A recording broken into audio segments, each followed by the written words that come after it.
Сейчас проведу небольшой видеообзор дома в Сыктывкаре. Получается дом размерами 10×8. Высота первого этажа 2,85, высота второго этажа тоже 2,85. Обвязка выполнена из бруса 200×200.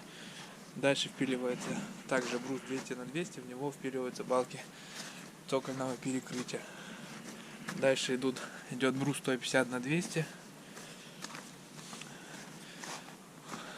Лежа, то есть высота у него 150, ширина 200, толщина стены получается 20 сантиметров. Сейчас покажу. Зайдем со стороны котельной, то есть здесь планируется монтаж перегородки и обустройство котельной. В котельной предусматривается отдельная дверь и окно. Окно предполагается современными строительными правилами, они так и называются, СП.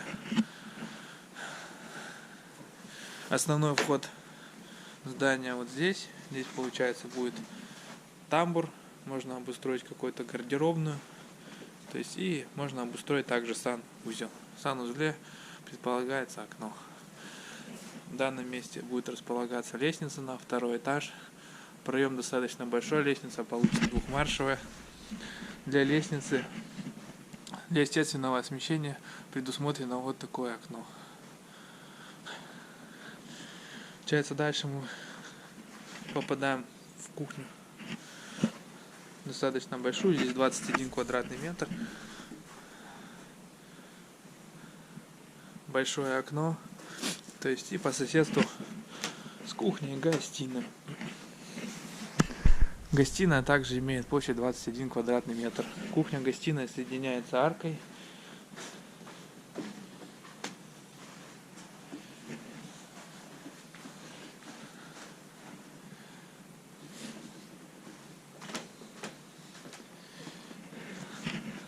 Что очень удобно. Также обратите внимание, котельная располагается в углу здания, и от нее уже пойдут ветки инженерной коммуникации на санузел и на кухню. То есть, что достаточно удобно.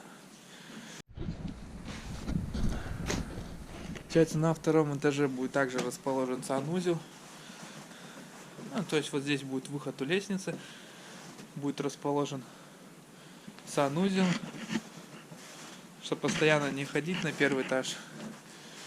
На втором этаже решили тоже делать санузел. Он будет огражден каркасной перегородкой. Каркасные перегородки возводятся после основной усадки дома.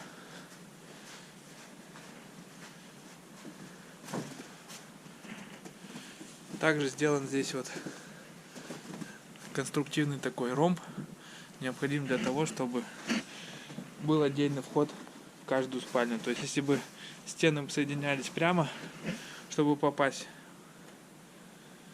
в диагональную комнату с лестницы, необходимо было бы делать проходную комнату, либо эту, либо левую. Здесь получились достаточно большие спальни, 3 спальни. Данная спальня площадью порядка 19-20 квадратных метров, как и эта.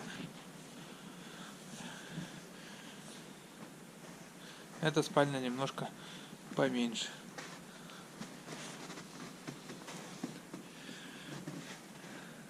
Здесь порядка 14 квадратных метров. Также в холле будет располагаться вот лестница на чердак. И уж еще есть чердачное помещение.